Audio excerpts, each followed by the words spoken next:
Hi everyone, my name is Waitimelo Maja and welcome back to my YouTube channel. So in today's video we'll be discussing becoming a qualified chartered accountant in South Africa. So if you know someone who is interested in taking this career path, please share the link to this video with them. I hope it will be really helpful. If you are that person who is interested in taking this career path, please continue watching. Or if you're just interested or curious with regards to what it takes to become a qualified chartered accountant in South Africa, please continue watching.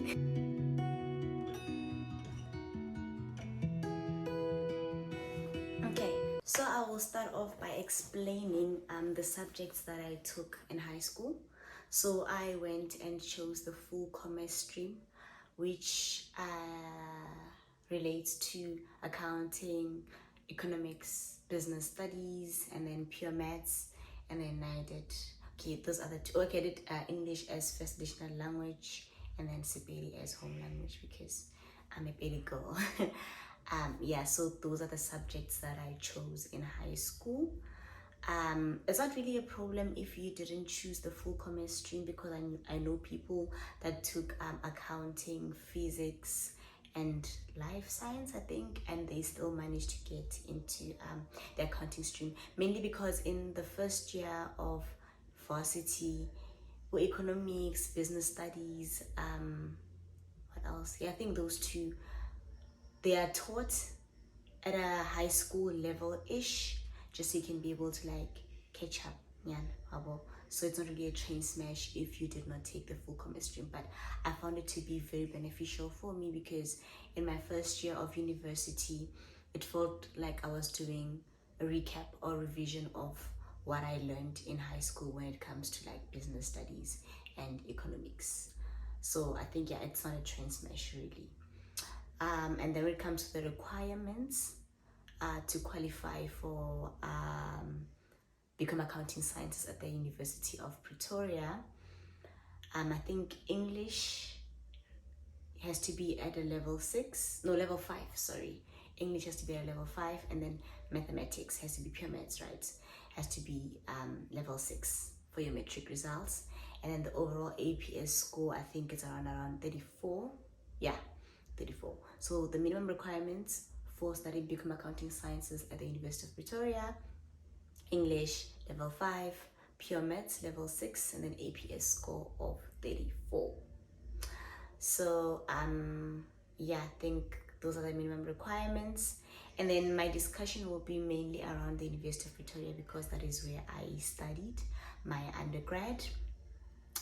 The fees, it's quite pricey to study become accounting sciences at UP. I think in your first year of studying, fees on their website, I just had to like quickly check just so I can be able to maybe give like an estimate of how much it will be. In first year, I think it can be around 50 and 60,000. Second year, I don't know, between 55 and 67,000. And then in third year, it's between 50 and 65. I'm not sure, but yeah, I'll just say a range per year for the fees can be between 50 and 67,000 rands. Yeah, I think that's pretty much it. It is quite pricey, yes. So for me, I know my family wasn't going to be able to afford to take me to school. So what I did is I applied for the Tutuka Bursary Fund, and then I discovered this bursary fund through one of the ladies that I was once close to. We went to the same high school, Koteksela. When I was in grade 8, I think she was in matric, and I think she also studied through Tutuka. So she told me about it, and then I applied. So the Tutuka Bursary Fund, Gia, Saika, and Abasa, I think, jointly. So they supply funding to Black students to study towards becoming qualified chartered accountants. So yeah, I got the Tutuka Bursary Fund. And then when I did my first year, which was in 2016, so Tutuka Neili Bursary together with NSFAS, so it wasn't a full bursary. It was like 50% Tuga, 50% NSFAS. And at that time, NSFAS was still a loan. It wasn't like a full bursary like it is now. Yeah, so I applied for Tutuga quite early. I think in my matric year, I didn't wait for results or whatever to come out. I tried to apply as early as I could just so I can be able to have a plan, when it comes to varsity fees, because I knew that if I don't get a bursary, I might not be able to like go, or my mom would make a plan, but I didn't want to put her under that amount of pressure. So yeah, I applied for Tutuga bursary fund early in my matric year, and then they called me in November to say I managed to get the bursary, which is great. Like it lifted a lot of weight off my shoulders because I knew, okay, finances are like covered, right? So one thing that I wish I knew in a matric year when I applied, because I also got the bursary at Investec, right? But then Investec wasn't covering everything. I think it was 50% of fees or something, I don't remember. But now I turned it down because I didn't know that you could actually get both Tutuga and Investec, all right? So yeah, if I knew, I would have probably done that. And then I was going to save my articles at Investec afterwards. I was just not aware that's how it works. But yeah, if maybe you don't manage to get the Tutuga bursary fund, or maybe you don't meet the requirements to get the bursary at Tutuga, what I wish I also knew was that you could get funding through audit firms or banks. Because I think Rena, I don't know, when I was in high school, we didn't really get exposed to all these firms coming to our schools and telling us about the funding opportunities that we have to study towards being a CA. So I only found out later on, I think probably my second or third year, that you could probably maybe apply for a bursary, maybe for example with EY or KPMG or Deloitte, or one of the banks, Investec, Onet Bank. I don't know about the banks, but I just know that like with audit firms, you're actually able to apply for funding with them. And I think one of the requirements is just that when you save your articles, you have to save your articles at the firm that gave you the bursary. Yeah, I spoke about the requirements and everything. So yeah, I went to the University of Pretoria. Sorry, my phone died. So as I was explaining, the one thing that I liked about the Tuka bursary fund was that it was easier for me to make friends, because they put everyone in the same race. I think that's what they did. Yeah, everyone was at the same race, and then we attended extra classes together as well. I think that is what also made the transition a bit smoothly. What I appreciated about the Tutuga bursary fund was that they went an extra mile. We had mentors at rest to help us with the transition, with the work, and then we also had tutors on campus who also were available for Tutuga students with regards to maybe extra lessons on certain modules, maybe things that you didn't understand, So they really went the extra mile to make the experience a lot better. So yeah, I was at the University of Pretoria for 3 years.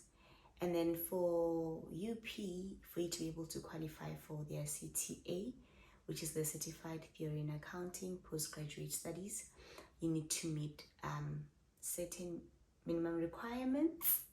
That might sound low, but guys, it was hard. It was hard getting them. UP put so much pressure on us. But when I was still at UP, I think the minimum requirements to be accepted into their CTA program, average of 57, and then minimum of 53 in each of the 4 modules that we're doing. It was hard. I did not manage to get to meet those minimum requirements. So I had the option to either repeat 3rd year, even though I graduated, just so I can be able to improve my marks, and then make it into CTA or go to a different institution. But then the problem with repeating third year is that one, it is not guaranteed that you'll get you'll meet the minimum requirements for CTA, right? So that is the first issue. And the second issue is Tutuka doesn't fund repeating your third year, so it has to be on your own. So when I spoke to my mom, she was like, no, she's not gonna pay for fees if I passed. So it is better if I go to a different institution. And then I went to the Institute of Accounting Sciences, which is based in Meyersdale in Alberton. The fees were quite high because I remember, I think it was around 65,000 rands for CTA, and there was still accommodation. That area is very expensive. Yeah, the cost of living there is quite high. And then rent, I think I was sharing with someone for rent. I think we're paying around 7,000 for rent, but we're splitting it in two. And then the water and electricity was crazy because in winter you get to a point where the price of electricity is my portion of rent. So you'd find that my mom, when she pays maybe 3.5 for rent, she still has 3,000 to pay for water and electricity, which is just my portion. So it was quite hectic. So we applied for Fundi, which is a student loan. And I think people that qualify to apply for that is if you're working for the government. So my mom applied for the student loan, Fundi, so that I can be able to pay for my fees.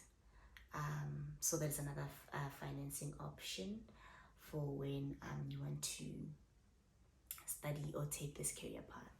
So I went to IAS. Thank God I passed in that 1 year, because CTA is just 1 year. So undergrad is 3 years, and then CTA is 1 year. And then after that, I went to, I set my articles at EY. I chose it because I like yellow. Okay, I'm wearing yellow even today. But that is what drew me closer to EY initially. That such a happy color. This is my favorite color. Let me go to EY. So I set my articles at EY. So articles, you set them for 3 years.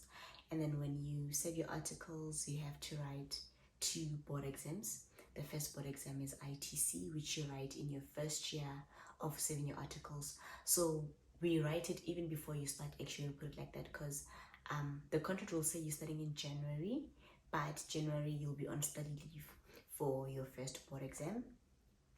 And then there's a second board exam, which is APC, which is at the end of your second year. What I wish I knew with regards to becoming a CA was that you, in actual fact, end up writing is it 5 board exams? Yeah, the first one in your first year of saving your articles, and then the last 4 in your second year of saving articles. So I'm saying 4 because you have to write 3 to qualify to write your final board exam. So yeah, it's 5 board exams in total. And then in your last year of articles, normally that will be the year you're trying to obtain competencies. So for you to get signed off as a CA, right, it's a 5 board exams, and then throughout your training there's certain competencies that you need to obtain, which you have to be signed off by SAICA to say that you are competent to be a chartered accountant in South Africa. So yeah, I think that is pretty much it. So what I'll be including in my next video will probably be me explaining how I managed to get through my board exams, both ITC and APC, to qualify as a CA. And then what I'll also do is I'll include in the description a link to the Tutuka Bursary Fund, a link for Fundi as well, because those are the 2 that I am well aware of, or the ones that I used to fund my studies. And then I'll also include a link to the minimum requirements, JUP, to qualify to study become accounting sciences. So yeah, that's pretty much it. So if you guys have any questions, please feel free to drop them in the comment section. I'll try to reply to them as soon as possible. So yeah, that's pretty much it. Thank you for watching. Please don't forget to comment, like, subscribe, and share the link to the video. Thank you. Bye.